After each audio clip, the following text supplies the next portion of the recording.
Hey guys, this is Abhishek here and you are watching Tech News guys। आज हमारे पास है यहाँ पे Redmi Note 10s और ये स्मार्टफोन 15,000 के बजट में बहुत ही कातिल है, बहुत ही बजट किलर। तो Moto G40 जो है वो भी एक बढ़िया स्मार्टफोन है इस कंपैरिजन में। तो क्यों मैंने ये परचेस किया वो नहीं किया, क्या ऐसे डाउन पॉइंट्स मुझे लगे इसके पास या फिर उसके पास, तो ये सारे जो डाउट्स है आपके इस वीडियो में क्लियर हो जाएंगे। ट्राई करूँगा कि आपके सारे क्वेश्चन का आंसर दे पाऊँ और हाँ, इसमें जितने भी प्रॉस कॉन्स वो सारे बताने वाला हूँ। तो प्लीज़ बने रहिए इस वीडियो के ऊपर। और हाँ, अगर आप नया आए हो तो प्लीज़ सब्सक्राइब करके दिल बड़ा कर देना और लाइक करना गाइस, बहुत मोटिवेट फील होता है, थाला भाई जो के अंदर वाला फीलिंग आ जाएगा। सो गाइस, पहले हम बात कर लेंगे यहाँ पर कॉन्स के बारे में जो G40 में इससे बेहतर लगे हैं। आई डोंट हैव G40, लेकिन मैं कह सकता हूँ कि हाँ वो इस चीज़ में बेटर है अनडाउटली। ठीक है, पहला चीज़ है परफॉर्मेंस गाइस। बहुत से लोग परफॉर्मेंस चाहते हैं कि उनके स्मार्टफोन्स में बेहतर मिले, बहुत बढ़िया मिले।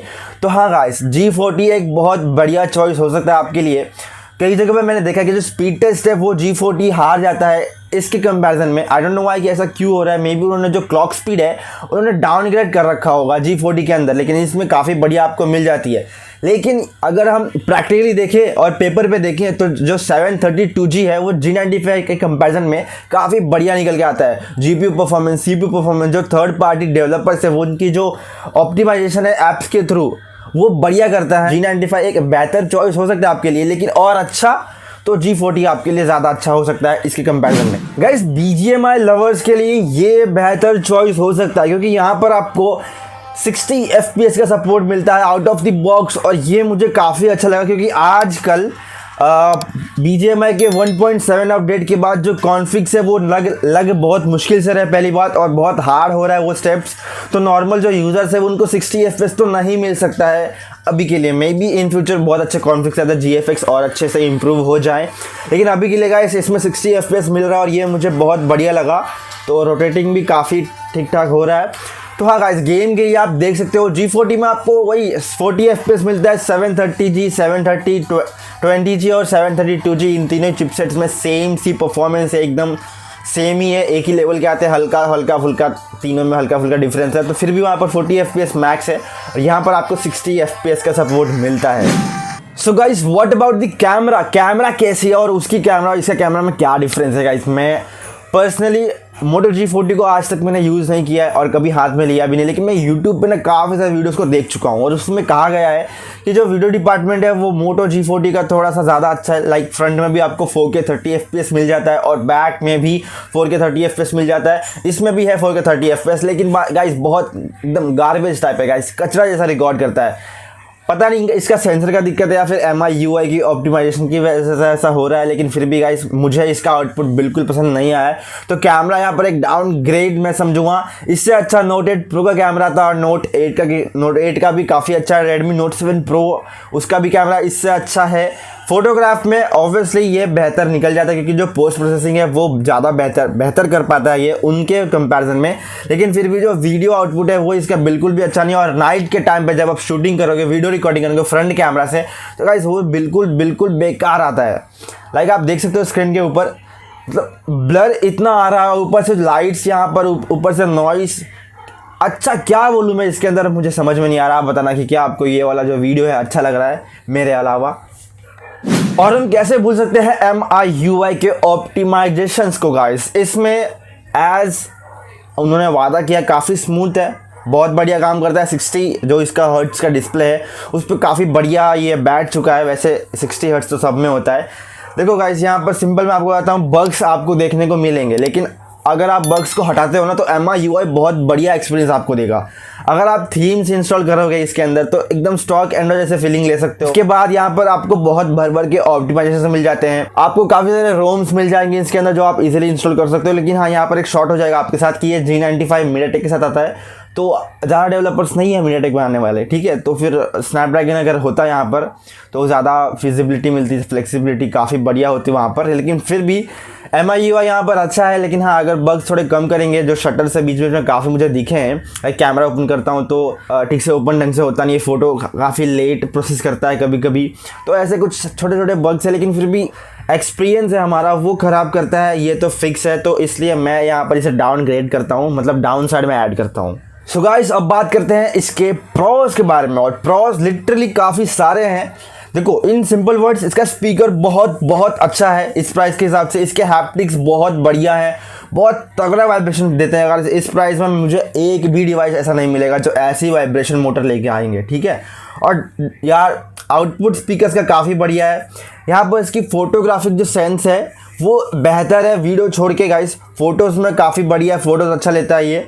उसके बाद गाइस इसका डिस्प्ले बहुत ब्राइट है। आप दूर जाओ, घर पे बाहर निकलो, सन के नीचे रहो, काफ़ी बढ़िया डिस्प्ले है। As a super AMOLED display तो इसे ब्राइट होना ही चाहिए। Sorry to interrupt you guys, यहाँ पर जो कॉल रिकॉर्डिंग है वो आपको गूगल की मिलती है, तो जब आप सामने वाले को रिकॉर्डिंग करना चाहोगे तो उसे पता चल जाएगा। और गाइस अगर आप MIUI फर्स्ट टाइम एक्सपीरियंस करो तो लिटरली बहुत आपको अच्छा लगेगा। लाइक आप देख सकते हो जो साउंड है इनका,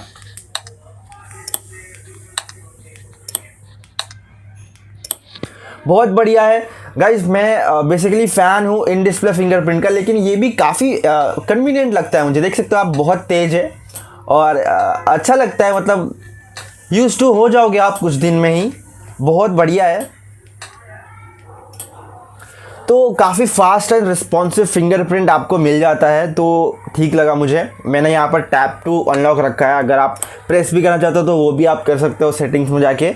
एक और चीज़ में यहाँ पर प्रोज में डालना चाहता हूँ, काफ़ी सारे प्रोज आपको बता चुका हूँ। इसका जो डिज़ाइन है गाइस वो भी बहुत बढ़िया है। लाइक ऐसा डिज़ाइन आपको मुश्किल से मिलेगा। देखो ये पीछे प्लास्टिक है, कोई इसमें बात ही नहीं है, कोई दो रहा नहीं है, लेकिन जो इसकी क्वालिटी है ना गाइस वो मुझे काफ़ी बेहतरीन लगी है।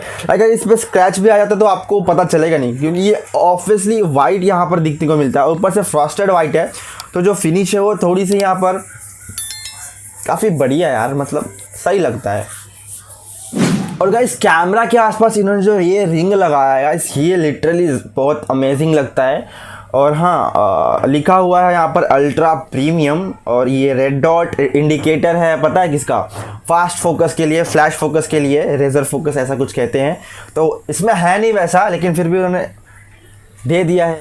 एक और प्रोस गाइस मैं ऐड करना चाहूँगा जो सिर्फ MI के स्मार्टफोन्स में ही आता है, वो है इनका IR ब्लास्टर। और ये काफ़ी बढ़िया काम करता है। मेरे टीवी से मैंने कनेक्ट कर लिया, चुपके चुपके यहाँ वहाँ कुछ हरकतें करता हूँ तो उनको समझता ही नहीं कि भाई कहाँ से कंट्रोल हो रहा है, रिमोट तो मेरे पास है। बढ़िया है गाइस, बहुत बढ़िया है। इवन पीछे के लाइट्स को मैंने इससे कंट्रोल करके रखा हूँ, तो बहुत मतलब फ्लेक्सिबिलिटी मिल जाती है MIUI और MI के डिवाइस के साथ। गाइस अगले अगर बात करूँ प्रोस के बारे में तो वो है इसकी battery backup. Battery backup literally बहुत ऑसम है गाइस। आपको एक दिन 1.5 दिन की बैटरी बैकअप इजीली मिल जाएगा। एक तो 60 हर्ट्ज का डिस्प्ले, ऊपर से 5000 mAh की बैटरी है, ऊपर से यहाँ पर आपको सुपर एमोलेड डिस्प्ले मिलती है, और वो ऑलरेडी बैटरी कंजप्शन बहुत कम होता है सुपर एमोलेड डिस्प्ले का। अगर आप डार्क मोड में यूज़ करोगे तो आप 20% एक्स्ट्रा समझ के ही चलो आपका बैटरी बैकअप। तो यहाँ पर बैटरी बैकअप बहुत बढ़िया है। चार्जिंग स्पीड से मुझे थोड़ा सा लगा है कि हाँ 33 वैट का है, लेकिन फिर भी थोड़ा सा स्लो करता है। लाइक कभी कभी 2 घंटा, कभी कभी 1.5 घंटे में हो जाता है, जो मतलब होना तो चाहिए 1 आवर समथिंग होना चाहिए, लेकिन 1.5 घंटा 2 घंटा ले रहा है। तो रोनो ऐसा क्यों कर रहा है, लेकिन फिर भी अपडेट में मे भी फिक्स हो जाए ये दिक्कत। फिलहाल के लिए बैटरी बैकअप बहुत बढ़िया है, चार्जिंग स्पीड अच्छी नहीं है। So guys that's all for this video. आप बताना कि क्या आपके डाउट्स क्लियर हुए हैं या फिर अभी भी कुछ डाउट्स हो तो प्लीज़ नीचे कमेंट में आ जाओ। मैं ऑब्वियसली रिप्लाई करता हूँ हर एक कमेंट का और पढ़ता भी हूँ। अगर आपको ज़्यादा बात करना है इस डिवाइस के बारे में तो प्लीज़ इंस्टाग्राम पे आ जाओ, वहाँ पर हम अच्छे से और बात कर पाएंगे, कॉल थ्रू बात कर पाएंगे, तो वो ज़्यादा कन्वीनियंट होगा और ज़्यादा रिलायबल होगा। यहाँ पर ये डिवाइस आप जा सकते हो। अगर आपको G40 चाहिए तो परफॉर्मेंस आपको बेहतर ऑब्वियसली मिलेगा, बेहतर कैमरा मिलेगा, और अगर आपको डिस्प्ले में स्मूथनेस चाहिए तो आप जा सकते हो। अदरवाइज़ अगर आप यूज़ करते हो ना 60 हर्ट्ज तो ना आपको आदत लग जाती है वैसा, तो आप फील नहीं करोगे कि 120 अच्छा था या फिर 60 हर्ट्ज अच्छा था। आपको जो यूज़ कर रहे हो आपका आंखों के लिए वो अच्छा हो जाएगा, ठीक है। ऐसा नहीं कि आप 120 से 60 पे जाओगे तो बहुत लैग लगेगा, ऐसा कुछ नहीं होता गाइस। थोड़े दिन में आपको 60 हर्ट्ज 120 हर्ट्ज लगने लगेगा, ऐसा सच में होता है गाइस। अगर आप 120 यूज़ करोगे और डायरेक्ट 60 पे आओगे तो आपको लगेगा कि हाँ इसमें बहुत लैग हो रहा है, मतलब डिस्प्ले स्लो चल रही है। थोड़ा दिन के बाद ना वो खत्म हो जाता है, 1-2 घंटे में वो फील खत्म हो जाता है, तो 60 हर्ट्ज आपको नॉर्मल लगेगा। सो अब बाय बाय करने का वक्त। और हाँ गाइस अगर आपने अभी भी लाइक नहीं किया, सब्सक्राइब नहीं किया तो प्लीज़ कर देना, और हाँ दोस्तों में शेयर कर डालो। और जितने भी रेडमी लवर्स है गाइस, अगर आपने अभी तक शेयर नहीं किया तो गाइस प्लीज़ शेयर कर दो, सारे ग्रुप्स में डाल दो, फ्रेंड्स को भेज डालो। और thank you for watching this video. This was Abhishek here, you are watching tech news, signing of.